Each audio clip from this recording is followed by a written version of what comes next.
जय हिंद दोस्तों, स्वागत है आपका हमारे YouTube channel RB knowledge centre में। आज हम पढ़ने वाले हैं माध्य, जिसको हम इंग्लिश में मीन कहते हैं, जो क्लास 10th में भी है और क्लास 9th में भी है।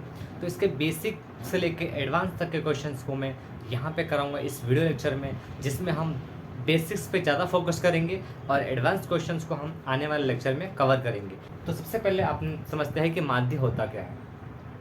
माध्य का मतलब ये होता है कि अगर आपके पास कुछ नंबर है और उस नंबर को बराबर करना है, तो उस तरीके को हम कहते हैं कि हमारे पास हमने क्या निकाला है, उसका माध्य निकाला है। जैसे मैं बोलूँ, अपने पास 4 अलग अलग बॉक्सेस हैं और उन बॉक्सेस में कुछ बॉल्स हैं। मान लेते हैं 3 बॉक्स मान लेते हैं, अपने पास ये बॉक्सेस हैं और इन बॉक्सेस में क्या है, बॉल रखे हुए हैं। मान लेते हैं इसमें 3 बॉल है, इसमें 4 बॉल है और इसमें मैं मान लेता हूँ कि 5 बॉल है। तो औसत या फिर माध्य, जिसको हम औसत भी बोल सकते हैं, तो माध्य का मतलब क्या होता है कि इन सभी बॉक्सेस में बॉल को बराबर करना।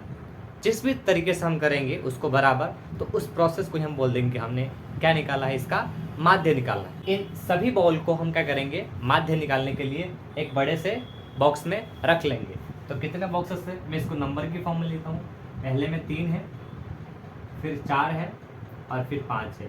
इन सबको जोड़ेंगे तो कितने बॉक्स हो जाएंगे, 5 4 9 और 3 12। अपने पास टोटल बॉल कितनी होगी, 12, और हमको निकालना है इसका माध्य। तो माध्य निकालने के लिए हम क्या करते हैं, 12 बॉल है और 12 बॉल को हमको 3 बॉक्स में इस तरह से फिट करना है कि सारे के सारे जो है बॉक्स में बराबर बॉल्स आए। तो हम क्या करेंगे, 12 को 3 जगह बांटना है बराबर बराबर, तो 12 में 3 का हम भाग लगा देंगे। तो जैसे ही आप 12 के अंदर 3 का भाग लगाएंगे तो आंसर आ जाएगा 4। इसका मतलब ये है कि आप 3 बॉक्सेस को रखें और सभी में 4-4 बॉल इस प्रकार से जमा दें, तो आपका क्या हो जाएगा, ये माध्य निकल जाएगा। तो देखा आपने, हमने यहाँ से यहाँ तक पहुँचने के लिए क्या प्रोसेस अपनाया। पहले सब में अलग अलग बॉल थी, अब सभी में बराबर बॉल है। लेकिन पहले भी 12 ही बॉल थी और अभी आप काउंट करेंगे तो ये 12 ही बॉल है। तो माध्य में हमने किया क्या है, सभी को हमने बराबर कर दिया है। अब चलिए इसको हम क्वेश्चन की मदद से और समझते हैं। अब क्वेश्चन आपको नंबर की फॉर्म में देता हूँ मैं। जैसे कि किसी दोस्त के पास 10 रुपये हैं, एक दोस्त के पास 5 है, फिर 10 है, फिर 5 है और फिर 20। अब ये क्या है, हमारे मान लेते हैं कि दोस्त हैं आपके 5 जने, A B C D E, और उनके पास कुछ इस प्रकार से पैसे हैं। अब मुझे क्या करना है कि उन सबको बराबर करना है, कि सबके पास बराबर पैसे होना चाहिए। तो क्या तरीका क्या होगा, सबके पास पैसे हैं, मैं अपने पास इकट्ठा कर लूँगा और काउंट करूँगा कि टोटल पैसे हैं कितने, और उन पैसों को फिर मैं क्या करूँगा, सबको बराबर बराबर बांट दूंगा। मतलब 5 जने हैं तो सभी पैसों को लेकर के 5 का भाग लगा दूंगा और जो भी आंसर आएगा सब में बराबर बांट दूंगा। तो देखते हैं कितना आता है जोड़ने पे, 10 + 5 + 10 + 5 + 20। ये टोटलिंग कितनी होगी, 10 और 10 20, और ये 10 30 और ये 20 50। तो अपने पास टोटल जो है 50 रुपये हो गया। मतलब मैंने 5 दोस्तों से पैसे जो इकट्ठे किए वो कितने रुपए हो गए, 50 रुपये। अब मेरा काम क्या है कि इन 5 दोस्तों को बराबर बराबर धन बांटना है। तो मैं क्या करूँगा, इस 50 रुपये को 5 जनों में बांटने के लिए 5 का भाग लगा दूंगा। तो जैसे ही मैं इन पैसों को 5 जने में बांटना है तो 5 का भाग लगाऊंगा। अगर ये 6 जने होते तो मैं 6 का भाग लगाता। तो संख्याओं को बांटने के लिए हम भाग लगा देते हैं। तो यहाँ पे कितना आ जाएगा, 10। इसका मतलब सभी के पास में अगर 10-10 रुपये दूंगा ना, तो जैसे कि A B C D और E, ये दोस्त है, सभी को मैंने 10-10 रुपये दे दिए, तो कितने रुपए हो गए, 50 रुपये। और पहले भी कितने रुपए थे, टोटलिंग करने पे 50 रुपये थी, और अब भी टोटलिंग करने पे कितने पैसे हैं, 50 रुपये ही हैं। इसका मतलब हमने किया क्या है, नंबर को तो उतना ही रखा है लेकिन संख्याओं को हमने बराबर कर दिया। पहले भी 5 के पास था, अभी भी 5 के पास ही है, लेकिन अंतर क्या है, पहले बराबर नहीं था, अब हमने बराबर कर दिया। तो माध्य का मतलब ये होता है, अपने पास जितने भी डेटा होंगे हम उन सभी डेटा को बराबर कर देंगे। तो एक तो तरीका ये है। अब इसी को दिमाग में रख के इसका हम सूत्र बना सकते हैं। कैसे? माध्य बराबर हो जाएगा, पहले हमने क्या किया, अगर आप गौर से देखेंगे तो जितने भी अपने पास आंकड़े थे या जो डेटा था उन सभी को हमने जोड़ा। तो उसको मैथ्स की फॉर्म में कैसे लिख सकते हैं या लैंग्वेज की फॉर्म में? इनको हम अगर आंकड़े बोले जैसे कि 10, 5, 10, 5 और 20, ये हमारे पास आंकड़े हैं। तो पहले हमने क्या किया, हमने इनको सभी को जोड़ा। तो सूत्र हो जाएगा माध्य का आंकड़ों का योग, जोड़ को योग भी कहते हैं, तो आंकड़ों का योग हो जाएगा। और फिर उसके बाद आप ध्यान देंगे तो हमने क्या किया है, 5 का भाग लगाया है। ये 5 कहाँ से आया? तो 5 इन संख्याओं को गिनने पर आया, 1 2 3 4 5। अगर ये संख्या 6 होती तो मैं इनमें 6 का भाग लगाता। तो हमने इसमें भाग किस चीज़ का लगाया है? जितनी संख्याएं हैं, संख्याओं को हम क्या बोल रहे हैं, आंकड़े। तो आंकड़ों का योग ऊपर लिखना है और नीचे क्या लिखना है, आंकड़ों की संख्या। तो इस तरह से हमारा सूत्र निकल के आता है माध्य निकालने के लिए, आंकड़ों का योग बटा आंकड़ों की संख्या। और आंकड़े क्या होते हैं? तो जो ये लिखे हुए हैं एक बार इनको जोड़ना है और नीचे उनकी काउंटिंग का, नंबर का भाग लगाना है। तो चलिए इसी पे हम कुछ और एग्जाम्पल करते हैं। ये हमारे पास एक और एग्जाम्पल है, इसका हमको निकालना है इसका माध्य। तो माध्य का सूत्र देखेंगे तो क्या होगा, आंकड़ों का योग बटा आंकड़ों की संख्या।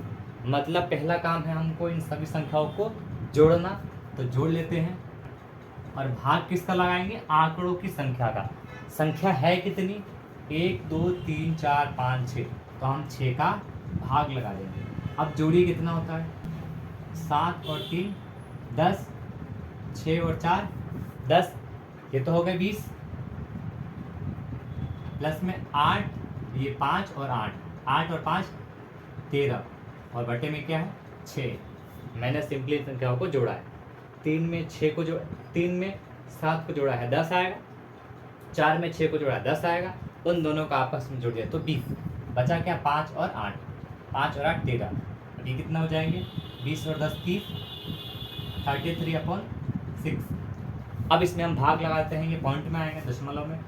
पहले 3 का भाग लगा देते हैं, ये 11 बार चला जाएगा और 3 दूनी 6, ये होगा। 3 के पहाड़ से काटा, 3 दूनी 6 और 3 एकम 3 और 3 एकम 3, तो 11 बार कट गया। और 11 में 2 का भाग लगाने का मतलब 11 का आधा करना, और 11 का आधा होता है 5.5। तो हमारा जो माध्य है वो कितना आया, 5.5। इस तरह से हम माध्य को आसानी से निकाल सकते हैं। अब हम क्या करते हैं, आगे कुछ और क्वेश्चन करते हैं। अब इसका हम क्या करेंगे, माध्य निकालेंगे। कि इतनी बड़ी संख्या है, 1 1 2 2 2 3 3 4 4 4 5 5 5 5, ये हमारे पास डेटा है। अब इनका निकालना है हमको माध्य। तो माध्य निकालने के लिए हमने क्या पढ़ा था, आंकड़ों का योग बटे में आंकड़ों की संख्या। तो पहले हमको इसका योग निकालना है, तो हम निकालते हैं माध्य। इन सबको जोड़ने के बाद इनमें जितनी संख्या है उसका भाग लगाना पड़ेगा। 1 2 3 4 5 6 7 8 9 10 11 12 13 14, तो ये अपने पास 14 संख्या है। अब हमारा काम क्या है, इन सबको जोड़ना और इसमें 14 का भाग लगाना। तो जोड़िए।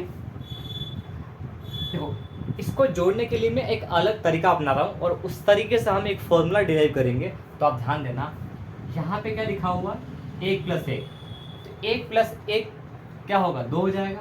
तो मैं पहले 1 वाले को साथ में जोड़ रहा हूँ 2, फिर इन 2 को साथ में जोड़ूंगा, 2 2 4 2 6, फिर मैं इन 3 वाले को साथ में जोड़ूंगा, 3 और 3 6, फिर मैं 4 वाले को साथ में जोड़ूंगा, कितना हो जाएगा, 4 4 8 4 3 12, और फिर मैं जोड़ूंगा इन सबको, तो ये हो जाएंगे 20 और बटे में 14। ऐसा करने के पीछे मेरे पास एक रीज़न है, इससे हम फॉर्मूला बनाएंगे। बट उसके पहले आप यहाँ ध्यान दीजिए कि किया कुछ नहीं, इन सभी को हमने साथ में जोड़ा है। तो जोड़िए, 6 और 6 कितना हो गया 12, तो 12 और ये 12 24, 24 और 2 26, 26 तो ये है, उसके बाद हो जाएगा 20 और यहाँ पे 14।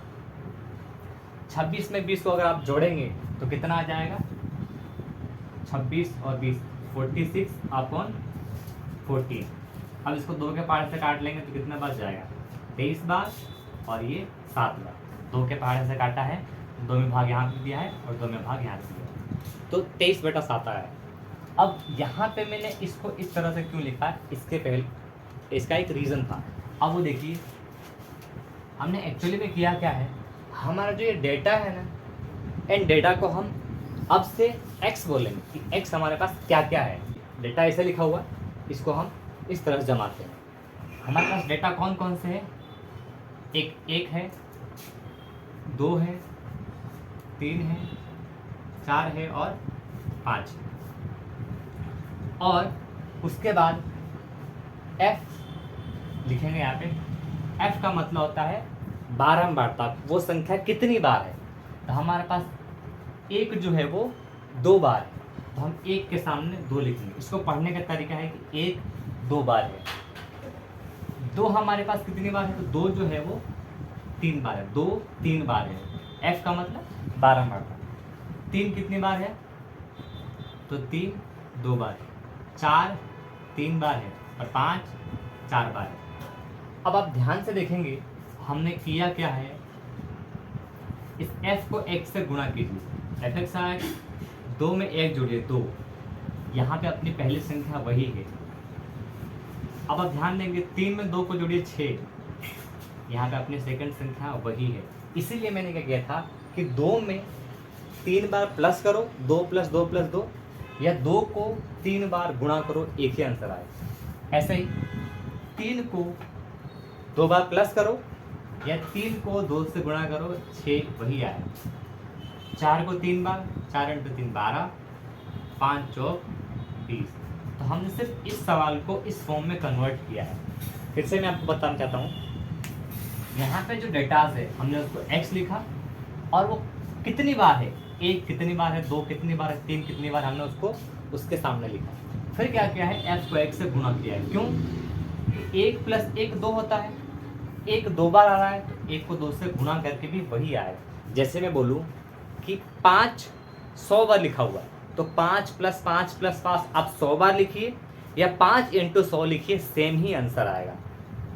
तो हमने 2 को इस तरह से 3 बार ना प्लस करके 2 × 3 6 कर दिया, 3 को 2 बार ना प्लस करके 3 × 2 6 कर दिया है, 4 को 3 बार ना प्लस करके 4 × 3 12 कर दिया है, 5 को 4 बार प्लस ना करके 5 × 4 20 कर दिया। अब आप ध्यान देंगे कि 14 क्या है, इन सभी संख्याओं की गिनती। तो आप इस f को जोड़िए, क्योंकि f है क्या आखिर, 2 बार 3 बार 2 बार 3 बार 4 बार, ये संख्या ही तो है। जोड़िए, 3 और 2 5, 5 और 2 7, 7 और 3 10 और 4 14, और ये 2 6 6 12 और 20 क्या है, 2 6 6 12 और 20, इन संख्याओं का योग। तो इन सबको जोड़िए, यहाँ पे 46 ही आएगा, क्योंकि यही संख्या को हमने ऐसे लिखा हुआ है। तो इससे होगा क्या, आपके पास फॉर्मूला नया डिराइव हो जाएगा। अब यहाँ से माध्य को हम x बार से डिनोट करेंगे और फॉर्मूला क्या हो जाएगा, ये क्या है, आंकड़े ही तो है, आंकड़ों का योग ऊपर लिखा हुआ है, तो आंकड़ों के योग को हम अब यहाँ पे हम xi कर देंगे, fi कर देंगे, xi f। अब ऐसा क्यों, क्योंकि xi मतलब पहली संख्या, दूसरी, तीसरी, चौथी, पांचवी अलग अलग संख्या है। x1 ये है, x2 ये है, x3 ये है, x4 ये है, x5 ये है। ऐसे ही f1 ये है, f2 ये है, f3, f4 और f5, मतलब i की जगह हम गिनती रखते जाएंगे, अलग अलग नंबर आ जाएंगे। तो xi fi हो गया। अब इन दोनों गुणा करेंगे तो ये आएगा। हमने क्या किया है, इन सब का जोड़ना है, जोड़ना ही तो है। ये क्या है, आंकड़ों का योग बटे आंकड़ों की संख्या। इसको जब इस फॉर्म में कन्वर्ट करेंगे तो ये संख्या क्या है, आंकड़ों का योग, तो इसको लिखेंगे fi xi और योग लिखने के लिए हम इस चिन्ह का निशान लगाते हैं। इस चिन्ह का मतलब होता है सभी संख्याओं का जोड़। कौन कौन संख्या है? एफ आई एक्स आई वाली जितनी संख्या है, ये भी एफ आई एक्स आई है, ये भी एफ आई एक्स आई है, ये भी एफ आई एक्स आई है, ये भी एफ आई एक्स आई है और ये भी एफ आई एक्स आई है। तो इन सभी संख्याओं को जोड़ को हम बोलते हैं आंकड़ों का योग, जिसे हम सिग्मा एफ आई एक्स आई कहते हैं। और नीचे क्या लिखते हैं? आंकड़ों की संख्या। आंकड़ों की संख्या एफ बताता है, तो उन सभी संख्याओं का जोड़ समीशन एफ आई। तो ध्यान देंगे तो ये वही बना सूत्र, आंकड़ों का योग बटा आंकड़ों की संख्या। और आंकड़ों का योग कितना आ रहा है? 46 अपॉन में 14। इस तरह से हमने देखा कि इसी क्वेश्चन को हम इस तरह से कैसे कर सकते हैं। और ये F I x I upon F I है, ये कुछ नहीं है, आंकड़ों का योग बटा आंकड़ों की संख्या ही है।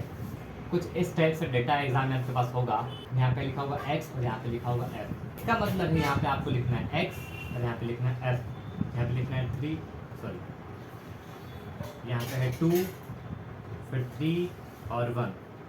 आपके पास x 2 मतलब 2 है अपने पास। 2 कितनी बार है? तो 2 3 बार है।